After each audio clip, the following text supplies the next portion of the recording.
ya ya ya gagal. Artinya ketika tambang itu mau masuk melakukan eksplorasi, pemerintah tidak pernah membicarakannya dengan warga. Dilakukan, tapi masih dengan pola-pola sosialisasi ala Orde Baru. Oke. Jadi orang dipukul, one way, top down gitu. Jadi tidak bagaimana membawa masyarakat itu ikut ada masalah begini, mari kita sama-sama. Tidak begitu. Jadi masyarakat dipandang sebagai objek, tidak diajak Dilibatkan dalam.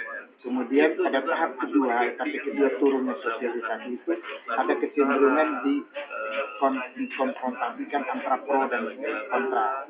Sehingga masyarakat di dalam wilayah itu merasa diri, lupa ini kami bagaimana nih. Jadi orang-orang yang pro itu merasa mendapat dukungan dari camat, kepala desa apa semua dari atas, sementara itu tidak ada.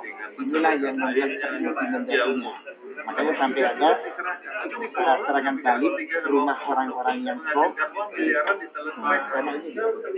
karena ini yang mungkin Bapak paham hari ini pertanyaannya adalah hampir sama setiap pola-pola kejadian ini yang sama dengan pola teroris. Jadi ini ada internasional yang besar. Lalu ada kejadian yang sama. Kita ingat ini dulu ada kecurangan pemilu itu Mario. Lalu ada kasus coronavirus, lalu ada parentetan yang sama. Nah sekarang itu kasus lalu berada di Bima dan Aceh. Nah, secara nada sekarang Nunun dan Nazaruddin hampir mengungkap pihak terlibat. Kira-kira sebagai Pak Polisi, tentunya Bapak Menaluri, ada indikasi pengalian isu sebenarnya. Sehingga kita tidak akan melihat ujung-ujungnya juga di sini. Karena kasus Mesuji aja kita lihat sekarang juga ada lalu.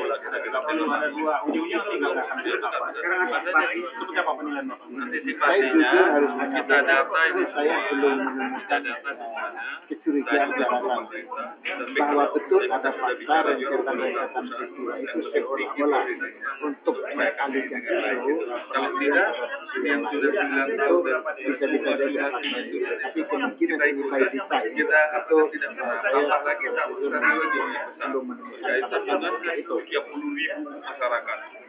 Kejadian di tahun itu polisi mengatakan sudah ada beberapa RT RW dan kelurahan. Nah kalau pidana murni itu biasanya cepat berapa? Kenapa dalam hal ini sangat lama dan kemudian tahap ya 200 apa seperti agak ada persoalan aneh-aneh. Memang kalau kita masuk ke seperti kita akan menemukan betapa rumitnya.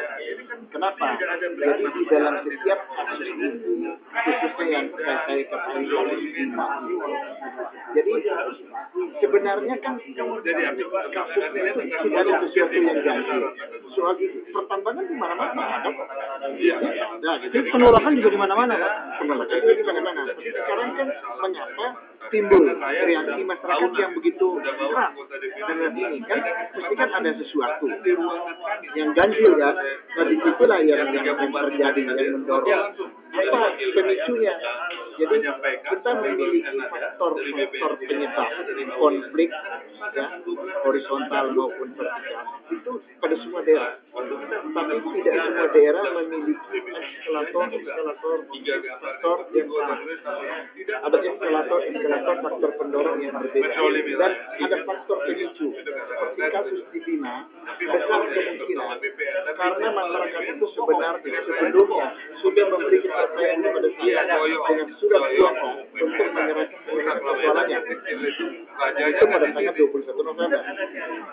Belum saya turun masa reses, tiba-tiba tanggal 9 mereka menduduki masa. Nah, ini salah satunya yang kita amati memang adalah tindakan kepolisian dalam rangka menegakkan melakukan penahanan terhadap seluruh warga. Itu diungkapkan oleh orang-orang yang ada di lembaga pemerintahan. Apakah Bapak menilai ini adalah intelijen kita sangat lemah? Sehingga ini berentet dan memang dalam kasus Bima saya yakin mungkin di kasus lain kita melihat ada